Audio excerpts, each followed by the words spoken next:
Where is Palestine? In the Middle East. Yeah, where is it though? Well, What's the capital? Who's the leader? Well, okay, you're referencing Hamas now. And I'm not referencing. I'm you're simply asking referencing you. Hamas now. If you want to talk about if you want to recognise a Palestinian state, Yeah. Where is Palestine? Who's the leader? And where's the capital? This is a wild video of a left-wing commentator who thought she was prepared. She's going on TV for her big moment. And this commentator, this media reporter, asks her a very, very simple question. Watch what happens. This is unreal, folks. Unreal. You're very welcome, Zoe. As are you, Max. Zoe is director of IPPR North, the Institute of Public Policy Research. Zoe, let's give you the first word on this. Should the UK recognise a Palestinian state? I think absolutely yes, there should be a two-state solution for Palestine. Look, when we look back in history and our role in the Balfour Declaration back in 1917, it was done on the basis that nothing shall be done that prejudices the civil and religious rights of the Palestinian people. And so that was baked into how we handled the creation of Israel back in the 20th century. And I think we should be sticking by that. And the only way to secure long-lasting peace, not just a ceasefire now, but long-lasting peace in Israel and Palestine, is to bring forward that two-state solution that the government's proposing. So 147 countries recognise a Palestinian state at the moment. Will 4 more make any difference, or will they just give succor to Hamas, who have welcomed this? So I think it absolutely does make a difference what the UK's position is. We still have a very strong voice on the international stage, and of course us being part of NATO and other groupings means that we do have considerable influence. So it will mean a lot when the government moves to do this later this month. Where is Palestine? In the Middle East. Yeah, where is it though? Well, what's the capital? Who's the leader? Well, okay, you're referencing Hamas now. And I'm not referencing it. I'm saying I'm simply asking you. You're referencing Hamas now. If you want to talk about if you want to recognise a Palestinian state, yeah. Where is Palestine? Who's the leader and where's the capital? Okay, so we have the Gaza Strip and we have the West Bank. Those are the two parts of recognised where Palestinian people live. The West Bank is a disputed territory. I mean, Israel has for Zone A in the West Bank, Israel has security responsibility and administrative control. There's a responsibility that the Palestinian people have a right to stay. Okay, you may well believe that. Palestine. You may well believe that, but the practicalities of a Palestinian state are not there. So again, I ask you, where is it? Who's the leader and where's the capital? So at the moment, of course, you're referencing Hamas, which has been designated a terrorist organisation. Do you think they're terrorists? We are talking here about the Palestinian people and the rights of the Palestinian people, not of Hamas or any future government or setup. They voted for Hamas. Hamas are supported by many Palestinian people, and we know that there are loads of Palestinian people, including in Gaza, who never thought to think, hold on a second, there's an electrician coming in who is putting forward some infrastructure below a hospital. There are people who are buying extra food because they're having hostages. At what point did a lot of those people actually raise the flag and say, hold on a second, there's a hostage in this building, or alternatively that Hamas are building tunnels there? The thing that happens, coming from Northern Ireland, I know the terrorists can be supported when they swim in the sea of people who support them. And I'm not saying every single Palestinian supports Hamas. I'm not saying every single person in Gaza supports Hamas. There are innocent civilians there. Many of them have died. I don't want that to happen at all. I don't want a single innocent civilian to die. Over 60,000 have died. Those are Hamas figures. Those are Hamas figures, and you're believing that and you're swallowing that, Zoe. I think that's actually UN that has. No, what happened? No, it's not. No, it's not. That's incorrect. What happens is Hamas tells them, and the UN put it out and say it's true, and it's not. And the UN have a lot to answer for, including in UNRWA, in those schools where they're indoctrinating children.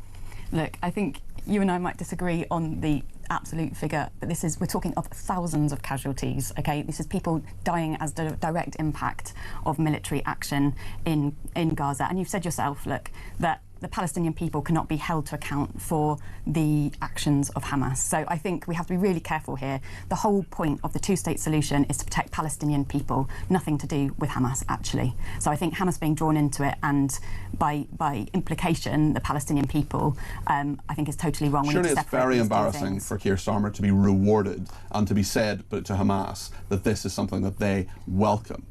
Well, actually, neither Netanyahu nor Hamas, they've shifted their position on whether actually they accept a two-state solution. This is the international community now, including hopefully the UK. What about the Israeli people? What about the Palestinian people? I mean, the Israeli people do not want a two-state solution. Hamas don't want a two-state solution. They want a one-state solution, don't they, Max? They want a one-state solution that doesn't involve Israel. That's in their charter. No. Folks, as you just saw, this was a total dismantling of a left-wing analyst by a mainstream reporter. He asked her a simple question. Where is Palestine? Who is the leader? Where is the capital?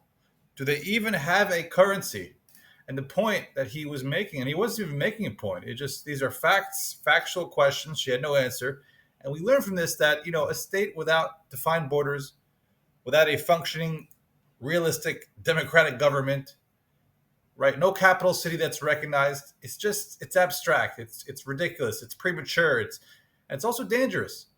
And the reason it's dangerous is for the following reason. The Palestinians in Gaza voted, right? They were a democracy for about a week when Israel pulled out. And they voted for Hamas, which is a group obviously designated as a terrorist organization by the US, UK, the EU, and anyone normal. Hamas openly rejects peace. They call for the destruction of Israel and its charter. And they steal aid money to build terror tunnels. It's crazy. So recognizing Palestine today is effectively rewarding Hamas, not the Palestinian people. It's just too premature. And beyond that, look, we saw what happened. Israel left Gaza unilaterally. They gave them the state. All they had to do was vote for a normal leader, establish democratic, liberal ideals. And what happened? It resulted in a total terror state. It resulted in rocket fire, horrific murder, kidnappings, wars, rocket fire. It's crazy.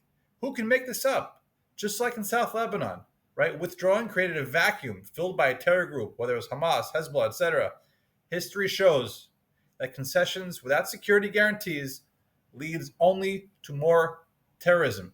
And one final thing we'll say, Israel has shown a willingness for peace. They really have.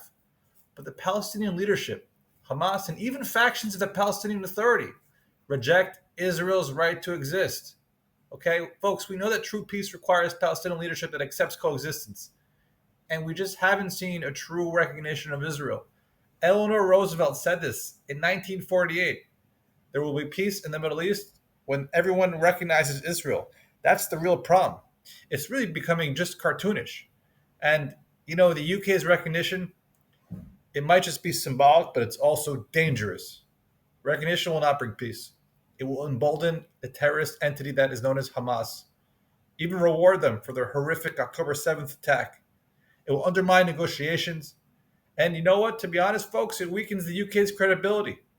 And instead of rushing recognition, maybe the UK should pressure the Palestinian leadership to renounce terror for once, to reform institutions, and commit to peaceful coexistence.